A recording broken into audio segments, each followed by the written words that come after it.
camera that came out from Panasonic this week, LUMIX BGH1. I'm assuming it's, you know, the GH1, just like the old GH, but a box camera.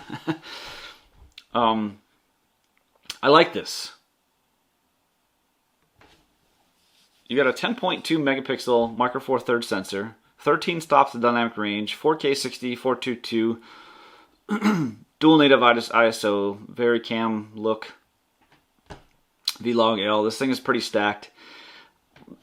Excuse me. The only thing I don't really get about this camera is for $2,000 bucks, it's $1997.99. For that price, the camera is right next to useless. You get it out of the box. I'm assuming there's like an app or something maybe you can use, but you've got to buy a monitor for this. One thing I do like about this, though, is that it's got a USB Type-C, and you can record to a SSD. Much like Zcam, I've actually quite been interested in a Zcam camera. I do like this thing that all has a hot shoe. So one of the great major things that I bought this for, the S5, was because it comes with, I did a little thing yesterday, and I'm getting the XLR adapter for free.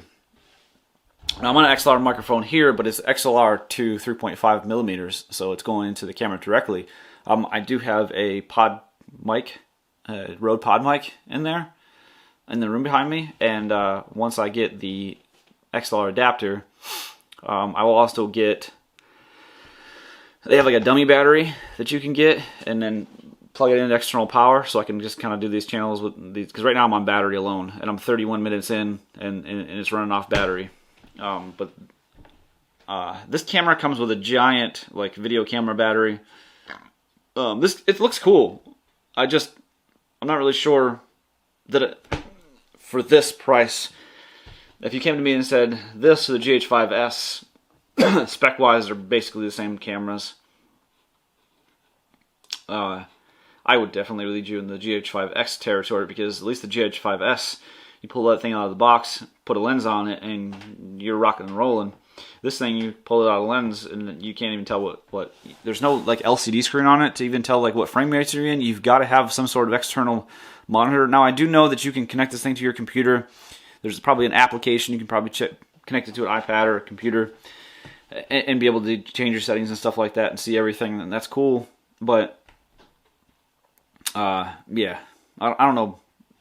Cool idea, and I think there's gonna be a lot of people that, like, you know, documentary types are probably definitely gonna buy this for sure, and that's something I'm actually quite interested in myself. But again, for the same price, you can also buy this S5, and you get a full frame sensor and a lot of the same features this has. Something to think about. Obviously, you know, lenses are a lot more expensive when it comes to full frame, and not much more than this. You can get an S5 or an S1, I guess. Get even more features. Oh, this is tough. But I'd also, so here's what I think. I think that what this is going to be is, I think Micro Four Thirds, in my opinion, is probably dead. Except for things like this. It's going to kind of turn into, Micro Four Thirds is going to kind of turn into like a cinema camera type thing. It started with the, I probably didn't start with, it's just the one that I know off the top of my head, the Blackmagic Pocket 4K. You know, they put a Micro Four Thirds sensor, Micro Four Thirds mount, made a freaking crazy, awesome cinema camera. Zcam came out with a bunch of Micro Four Thirds ones. I'm pretty sure there's other. There was like that Sharp 8K thing that never really came out. And now this, I think what you're seeing here is, you know, it's been almost 4 years since the GH5 came out, and I think we're never going to see a GH6. I think what Panasonic is doing with their, like, I guess consumer grade, because I don't consider this a consumer grade. I don't think a consumer grade person, to me a consumer grade person is somebody that's kind of like me, I guess, where I shoot mainly for fun. I shoot mainly for, I intend to do work in the future.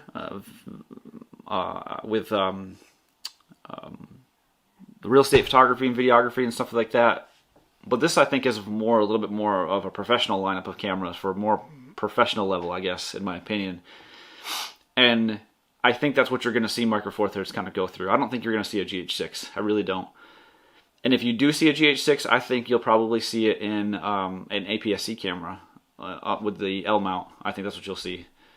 I don't think you'll see this. I think Micro Four Thirds from now on will be a dedicated cinema camera, professional level cinema camera. I think that's what you're going to get. You know, and they've got different ranges. You know, the Zcam E2C, I think it's called. It's like $800.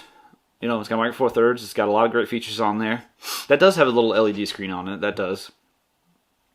But you know, you got apps and stuff like that that run that entire camera. It's pretty awesome. All right, last couple of things here. DJ.